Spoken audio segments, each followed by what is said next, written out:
Friends, Susan Axelrod here, the Confidence Coach. Welcome to the Confidence Zone.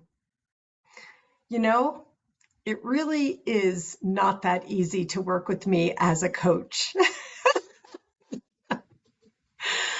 um, I know this because my clients tell me this. And I love my clients because they're so brave. Keep showing up and just keep coming back and coming back. And as a result of that, they grow and evolve and rise. So this came up for me today from a voice texting conversation I had with someone I've worked on and off with over several years now. And it was so poignant to me and so funny and so relevant. I decided that I would share the honest truth of how it is to work with Susan Axelrod, the confidence coach. So I wrote it down and I'm going to read and talk about some of the conversation we had. This happens over voice texting. I call myself available to you 24/7 because I use the voice app Voxer. I also use WhatsApp, and I invite my clients to message me whenever they want about whatever's on their mind, and I get back to them. And so it may not be in real time, but often it's pretty close to it. And so we have very deep conversations in conjunction with the coaching sessions that we have. So this is what I got on a voice note today. It's hard talking to you. And right away, I was like, yes, I know. And then the person said, because you bounce it back to me and make me look at myself. And I said, well, I don't make you anything, but in response to our conversations, yes, it's only when we take responsibility for everything in our lives that we come into our control. She had talked about, when you make me look at myself, it's hard. And sometimes I don't want to, about which I'm like, oh, honey, I get it. But the reason I call my Confident Life Coaching 100% in your control is that, what I was just reading.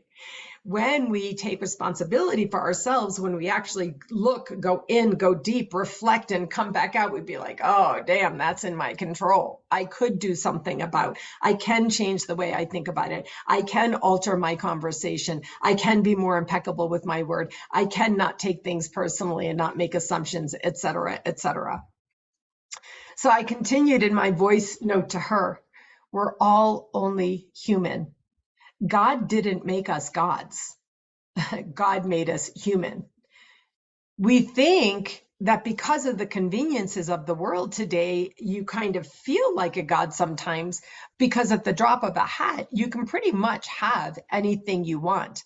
All you have to do is put it on your credit card. And that really is true. Sometimes these things come out of me. I'm like, where did that come from? But after I reflect on it, and I said to myself, wow, that really is true. Of course, it creates debt and other problems. But in the moment that you want anything in the world, you can literally have it.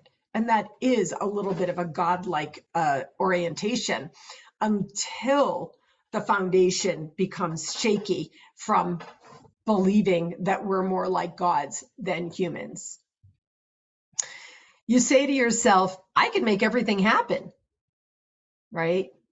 But when we go under the surface, that's when we can admit what you said to me in your voice note, which is, it's not hard talking to you, but it's hard to face myself. And that is what I really wanted to share with you here today. I'm, making fun of myself a little bit, but this was the third session I already had, I had one session and two different long voice noting sessions with two other young professionals as well. And I really was resonating very deeply about how hard it is to speak with me, because when you work with me, you might feel forced to face yourself. In part, that's because you're reflecting me, and I have faced myself, all the humanness of me, all the failings of me. all the human moments that I've had in my life, many of which not only didn't go well, but went very, very badly. And so at those points, I would go down, down, down, right, in the way I felt about myself and my circumstances. But over 25 years of this journey to enlightenment, as I call it, I've learned tools and wisdom from other people that I have, integrated, adapted, applied, used, and now I work with in my own coaching. Everything I've learned from someone else, whether it's a family member or a friend or something I've read, self-help, people, philosophers, motivational speakers, authors, whatever. And that's actually why I put out the output that I do, so that there might be any one thing that might speak to you and support you in the way I myself have been supported by others. It's not easy to work with you, Susan, about which I say, oh, honey, I know. How do you feel? How do you think it feels to be me? Friends, if it's time for you to face something for yourself and you feel like working with a coach could support you, I want you to know I can be loving and kind also.